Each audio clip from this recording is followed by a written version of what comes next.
Golden Girl is all over your boxing. Yes, I'm here with the naked truth today. Right now, I want to talk to you about Club Shay Shay and how it is tearing down the entire black industry. Man, Mace spoke his piece today, and I just want to let you hear what he had to say because I totally and wholeheartedly agree with Mace and Betha. Listen, Shannon, I'm not the one to play with. Matter of fact, I'm not even going to take that road. I'm going to take a different road with you. Listen, let me start with respect and let me end with class, okay? You started out being very aggressive with Ja Morant Pops at a Laker game. If you are for black people, this is not the way to carry yourself. And let me go further than that. You wanted to be tough with Mike Epps, and you settled quicker than Diddy and Cassie. Listen. And thirdly, you call yourself coming at me, right? You want to be aggressive with me, right? Listen, you showed poise, respect, wherewithal, resolve, compassion, reverence for Skip Bayless. Why are you so aggressive anytime somebody black say something? The man said, put your glasses on, and you put your glasses back on. Don't play with me. Put your glasses back on, Shannon. Wow. Okay, so Mace has spoke about it, and well, I do want to take you back to that moment when, or there were quite a few moments where he was basically, eating Skip Bayless, but this is one of them. Made all this possible. You've embraced me and allowed me to become your favorite TV uncle. And for that, I'm forever grateful. You rock with me when you knew very little about Shannon Sharpe, the guy that could come out here and talk. Hopefully you found me entertaining. Hopefully you found me educational. Hopefully you found all the things that I gave you that you looked for when you came and you turned in and you watched me and this man for 7 years. And last but not least, Skip Bayless. You fought for me, bro. Did I? I'm here because of you. You've allowed me to share the stage with you. You've allowed me to share the platform. I'm going to cry in the car, but I'm not going to cry now. The opportunity that you gave me to become what I became, I'm forever indebted to you. I'll never forget what you did for me. You've helped me grow more than you ever know. Okay, this is not easy for me either. The tears, the crying, the dick eating, all of the above, you name it, there it is. And so, yeah, it's amazing that he is beefing with everyone, like in the industry almost. And so we remember his big push came when Cat Williams came on the show. But out of all the things that Cat Williams said, the one thing that he said that stands out the most to me is this part right here. People are not powerful. Satan can't create anything. Period. That includes blessings for his people. There you have it. And so I think that Club Shay Shay, Shannon Sharpe, better take heed. I'm going to just, go ahead and do you the favor and play it again because, yeah, sometimes you just need to hear it. That includes blessings for his people. Okay, so it got clipped a bit there, but okay, you do get it. I want to move right along. And speaking about Skip Bayless, you just heard what happened there. Mason Bethel was running it down, and he was talking also about, the situation. I mean, it's just been beef after beef after beef. You have to look at it this way, or at least I do. Ever since Cat Williams went on Shannon Sharpe's show, and Cat Williams was just doing Cat Williams. Cat Williams had an entire tour that he was promoting in here, and he just did him. He spoke his truth, and that opened up a can of worms. And the reason why I did is because Shannon Sharpe got so much money and so many views and so much accolades from that particular interview that quickly and immediately his producers came together and said, look, this is working. We need to do this. We need to bring people in, get them drunk and let it out and so forth and so on and make this thing right here pop, because there's nothing like getting some celebrities or anybody sitting down with some liquor and it's open season. So understand that. And remember, or in case you didn't see, Mike Epps over the weekend, he did a show and he was talking about Shannon Sharpe. And yeah. You call me Medea. You call me Medea.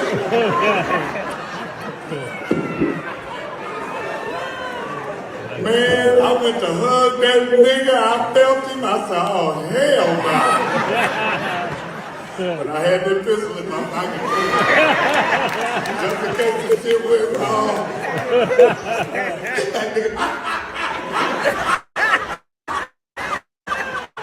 I went back to the chili bowl, that nigga's ass. Wow. Mike Epps having fun with it.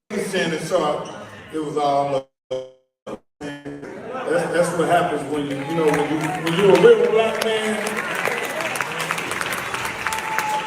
and you mature, you got kids, you got grandkids, and you believe in God, man. Even when somebody threatens you and it get really, really down to nitty gritty, the nitty gritty, you still love another black man, no matter what. You know, I apologize to him because I called him Medea and all kinds of shit. Stupid. That nigga wanted to kill me for that shit. He's gonna get you. Wow, he called him Medea. I don't know. Looking at Shannon Sharpe and people are talking about the gay rumors and stuff like that. And so, that's not cute one way or the other. If a person is not gay, they don't want to be called gay. But if I had to take just a stab at it, like Shannon Sharpe, no comment. No comment. Man, I apologize to him because obviously it was something that I said that offended, But at the same time, I was just doing my job. I'm a comedian. But it was some stuff in there that was a little reckless. Some of that shit, some of the extra shit was a little, but I never called him gay. You keep saying that I called him gay, but that word never came out of my mouth. I might as well. Well, the reason why I said Medea, bro, was because it was a joke. People call me Daddy all day. It was a joke, but it was a serious joke, but it wasn't really a joke. Anyway, Golden Girl is all over your box. And so talking about it, Club Shay Shay and Shannon really has got an awesome show that everybody is revering and talking about. I personally have had an opportunity to see Monique and I've seen Cat Williams on the show. And so, those were really good shows, but it wasn't that, in my opinion, it wasn't that Shannon Sharpe was doing such a great interview. His interview was okay. I didn't even feel as though he was able to keep up with either person, with Cat Williams or with Monique, even with the cards and everything. So I guess it's a work in progress. But the people who he spoke to, they had enough to say and they've interviewed enough to be able to carry the interview and have a great, awesome, and memorable interview, even if it cost them, like with Monique. For instance, Monique went on and she talked about her family. And since then, we've seen her son pop up and it just went crazy for her. But while she was there, she, opened up and said a whole lot. Call-ins when I said, this is not right. I was donkey of the day. Remember that? Mm-hmm. I was donkey of the day. The breakfast nubs called me the donkey of the day. That's what they said. And they had a whole call-in about how I was donkey of the day. But you didn't do the same thing when you found out we settled. Now all of a sudden, don't nobody know what a settlement is. I mean, well, we don't even really... Golden Girls got the naked truth. No fake tea over here. Believe that. Baby. Just the naked truth. The breakfast snubs. Didn't want to talk about that. I don't want to talk about this either. Trust me. I remember a scenario in Myrtle Beach, South Carolina. Mm-hmm. I got this girl real drunk, and That sentence sounds a little fishy. I got her drunk. I didn't just get her drunk. I remember I went to the sex store and got Spanish Fly. Oh, so you raped her? Shut up. She was drunk as shit, and we had sex and like a lot of my boys was trying to come in. Like, I can't, you're not doing that. I'm not going to turn the train on. That's right. Yeah. Okay. So it's just one-on-one, it ain't right. Yeah. So the next trains are right. So the next morning she wakes up. And we talk about it. And she's like, "What happened?" I'm like, "We had sex." She said, "Okay, well, I'm glad it was you." Then a couple days later, she's like, "Yo, you sure I only had sex with you?" And one of my stupid ass cousins was going around saying he did what he did. I know for a fact he did. I was there the whole time. Yeah. He did not. He looked at her naked, but he didn't. Right? So I'm telling her, "No, me and you just had sex. Nobody else did nothing." So it just was weird that she was like, "Oh, I'm just glad it was you." Listen. Was she passed out while you fucked her? Nah, she wasn't coherent, but she was up. You know when your girl just, like when you're blacked out, like that, don't know what the fuck's going on type. Like she was really. She was awake and she was into it. She was wasted. Nah, let her tell the story. For real. Was she wasted or what? Like, nah. Did you just have sex with her after you'd given her a whole Spanish Fly and all this, that, and the third to what turned out to be a 15-year-old? And so we know that if you don't know, I'm here to tell you that he actually took a lie detector test. Not a lie detector test. He took a rape kit, a lie detector. I don't know if he took a lie detector, but he took a rape test and he was found guilty. He did 3 years probation. I'm talking about Charlemagne. That's it. Like, that's the reality of it. He was found guilty. He admitted to guilt. And, she had some things to say about it too. And I wanted you to hear what she had to say, but I played it earlier. I was on earlier. You can go back and look at the previous show. You can subscribe and everything. But before I go, I do want to run this down because I need you to understand a couple of things.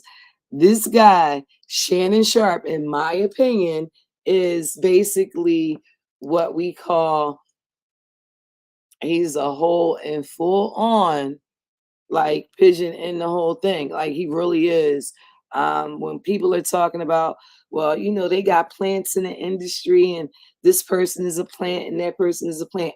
I can't say if he's a plant, like for sure.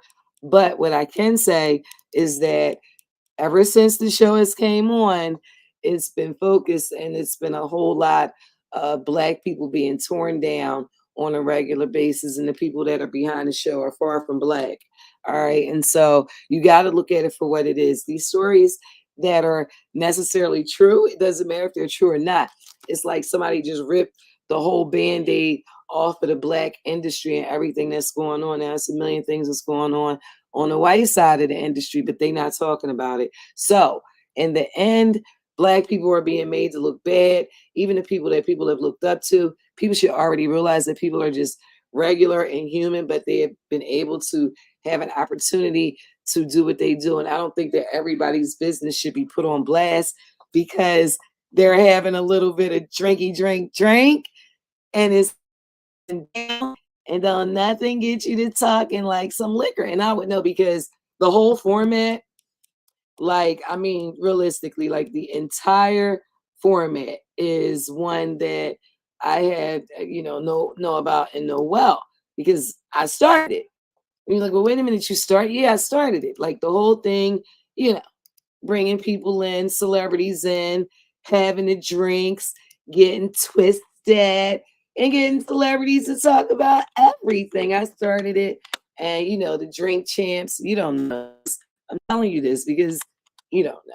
You're not from Philly, and maybe you never even heard of me before. And so I don't like to say things that aren't true. I like to prove them. And like I said, I'm the person, Golden Girl, all over your box, that started this whole thing. Golden Girls, Sex and Celebrities, Thursday nights, bring your drink, my drink, the Golden Girl drink, have my own drink and everything. And every celebrity that you can think of has been there. So I figured I'd pick a clip and show you one of the celebrities that was there on one given night. On any given night, it could go down, but this night it was Cassidy. Of course, Harris and Liz hold it down, but just like, damn, what's that smell? It smell like a forest up in the joint. I tell you, somebody got some greenery in this joint. It's crazy. I'm like this. You can get high on the smell. It's all good. My guest is in the studio. Shout out to Cassidy. What's up? What's going on? We got his old. What's up to all y'all niggas in the back? What's up? The original drink. I gotta let everybody know I feel real happy to be on the airwaves right now. This is my home, this is my birthday, so I definitely feel good on these airwaves all day, every day. That's what's up, yo. This has been a minute. Yeah, it has been a minute. And so I just wanted to show you because the original whole drink champs and everything, all of that.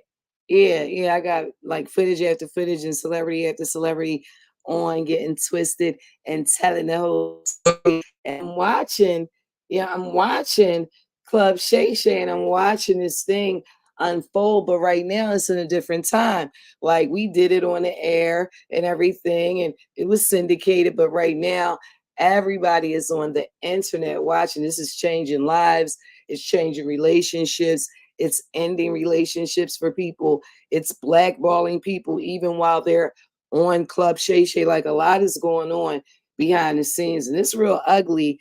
And I just think that Club Shay Shay, I think you need to shut the doors early. Listen, Shannon, I'm not the one to play with. Matter of fact, I'm not even going to take that road. I'm going to take a different road with you.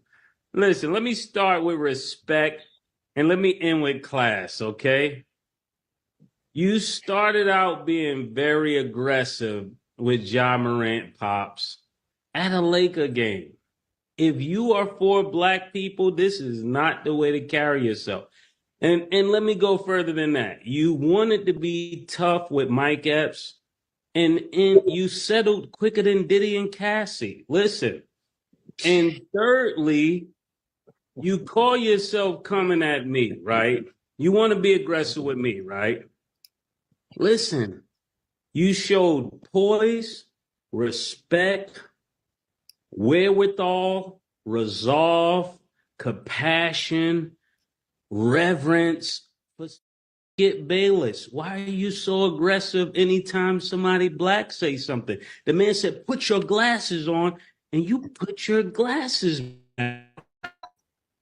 Don't play with me. Put your glasses back on, Shannon. Wow. Yo, he funny with that. And DL Hughley, he feels some type of way as well. Club Shay Shay is getting messier and messier. It's almost like Wendy Williams didn't go anywhere. She just got a weight set. So Monique was on. Every time I see Monique these days, she's on doing some greasy ass video with her and her daddy complaining about something or working out. I don't know nobody that work out that much and gain weight unless every crunch you do has got Captain in front of it. But apparently she goes on Club Shay Shay and tells the story about how she came on my radio show and I wasn't there at the time. And my co-host Jasmine Sanders played a game that we played all the time with everybody called Would You Rather.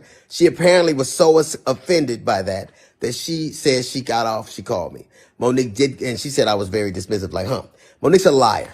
When Monique did call me, I heard her complaints. I listened to her, and I pulled the segment. So if I had been as dismissive as she alleges I was, that segment would have aired. It didn't because I respected her wishes. She's a liar. It's also befuddles the shit out of me how somebody who as a comedian talks as much shit about everybody else as she does, she has the temerity to be offended about anything as much shit as you say about people. Then she encouraged everybody, allegedly it stems from the fact that I used to always talk shit about her on video after video, and she encouraged her sweet babies to look at the video and find them. Do that. Do exactly what she says. And you know what you're not going to find? You're not going to find any evidence of that because Monique is a fucking liar. She's lying about that. But is Monique talking shit about some alleged contract dispute we had? Look at the ticket. It says D.L. Hughley, then Monique. She knows the story. But what she did in response to that, she talked about my dog, my wife. This broad even brought out my daughter's personal trauma. My daughter was molested, and Monique brought that shit out and told the world that I allowed my daughter to be raped in front of me. The lying motherfucker. She knows she was lying. And it only stopped when everybody from my family checked her. It's interesting. You know what else you won't see Monique doing? You won't ever see her with her family, videos with her children or grandchildren, because nobody fucks with me. How do you have sweet babies when your own babies don't fuck with you? How do you love us for real when there's no evidence of anybody loving you for real, except your daddy, who you apparently have to pay? And FYI, daughters are paid for by daddies, not daddies who get paid for their daughters. You know what else you won't see Monique doing? Telling jokes. Monique, if she'd have spent as much time actually writing jokes and writing her Netflix special as she did complaining about not having one, it wouldn't have been trash. It got the worst reviews of any Netflix special in history, because that's what Monique does.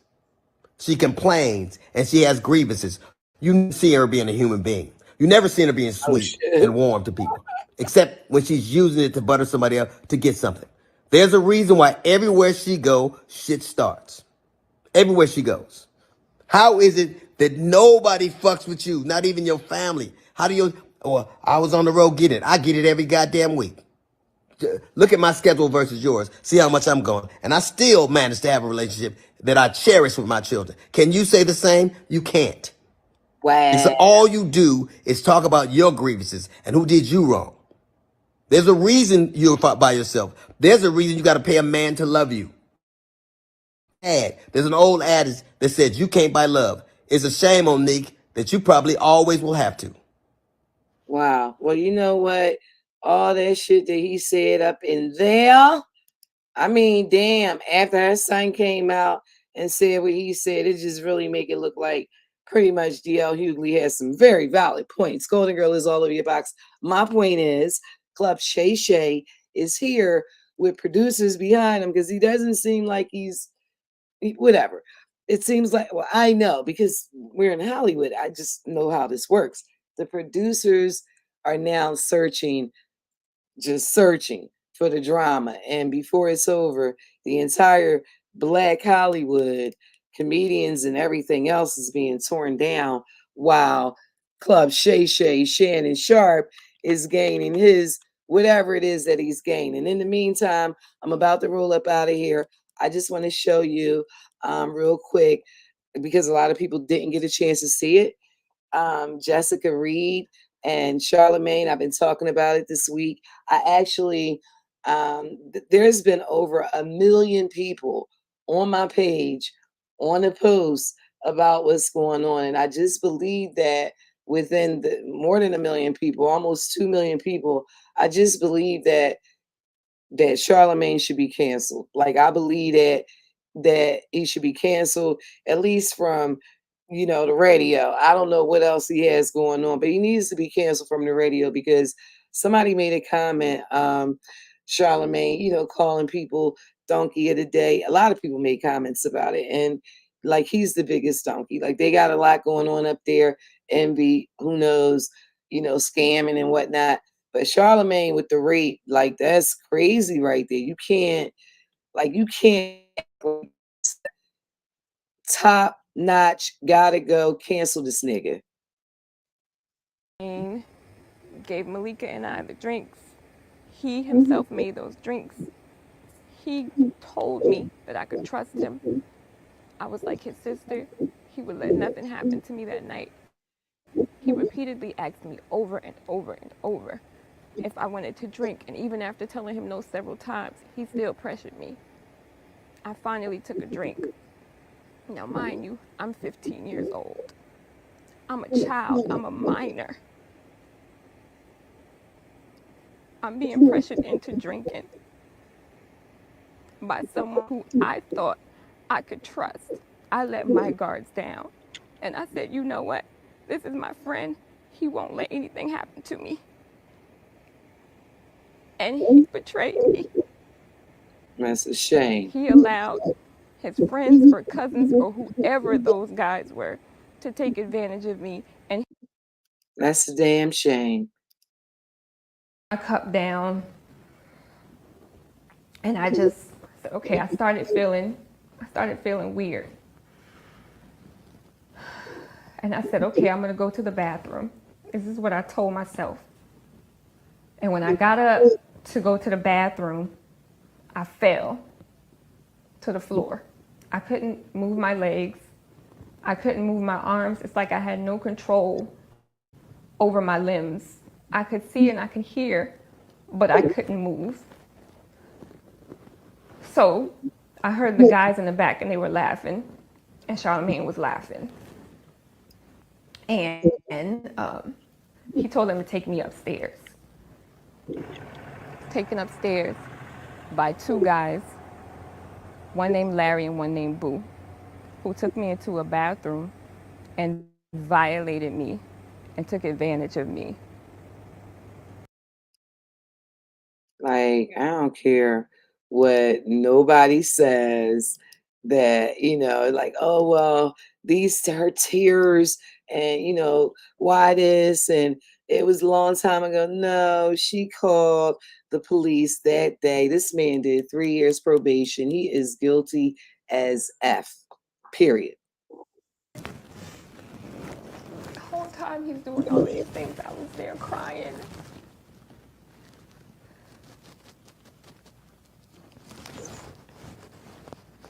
That's why it's so hard. Like, as I'm saying it, it's replaying in my head and I can see it happening.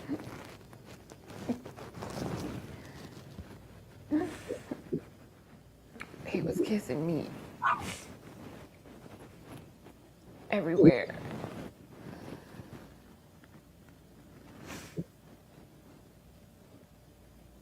And I'm laying there crying. And he's like trying to shush me.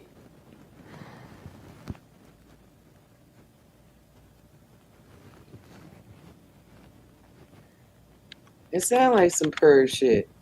He trying to shush her and all that. Like, what? Yeah, this dude, he gotta go. I don't even know how I got back onto the bed. I don't even know.